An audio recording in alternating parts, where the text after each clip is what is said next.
des Gilets jaunes. Pour ou Mais contre c'est pas ça la revendication des Gilets jaunes. La revendication des Gilets jaunes, c'est une réponse contre la revalorisation des retraites. On propose non, c'est des questions de pouvoir d'achat.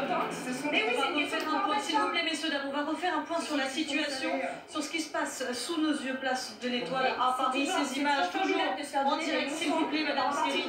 Vous aurez l'occasion de continuer de débattre. On va juste parler ensemble, s'il vous plaît. Un petit calme sur le plateau. On va juste, s'il vous plaît, messieurs, dames, dans 2 instants, 2 moments, on pourra débattre à nouveau. On a notre reporter qui est sur place, à Paris, sur cette place de l'Étoile. S'il vous plaît, un petit peu d'ordre, on ne peut pas continuer. Il y a des gens qui nous regardent. Si on peut parler chacun de notre tour, déjà, ce sera peut-être plus agréable pour les téléspectateurs.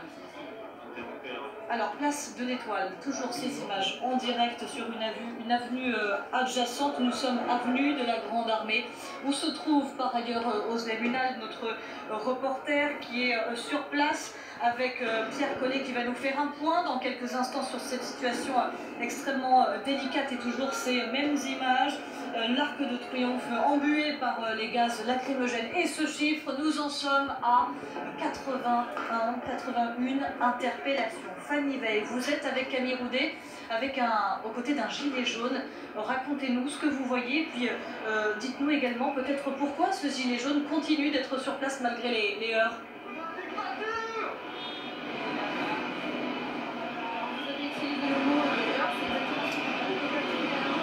Plusieurs camions de CRS, vous voyez des renforts qui arrivent, ils essayent de contenir les manifestants sur la place de l'Étoile, mais c'est plus ou moins facile pour eux. On a assisté à des échanges de jets de projectiles d'un côté, côté manifestant, jets de gaz lacrymogène du côté des policiers. Il y a des mouvements un peu de foule où les manifestants arrivent vers les CRS qui eux chargent en retour. Là pour l'instant on est avec Jérémy, nous sommes derrière donc le cordon de sécurité derrière les CRS qui sont juste là.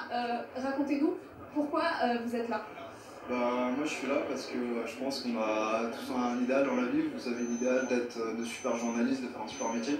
Je pense qu'aujourd'hui pour tout le monde, même pour vous, c'est hyper difficile d'atteindre l'idéal. Pour moi la démocratie aujourd'hui n'est pas l'idéal que je conçois. Pour moi la démocratie elle est bafouée. Pour moi voter tous les 5 ans c'est pas seulement être en démocratie. Et voilà, je suis là pour le faire savoir.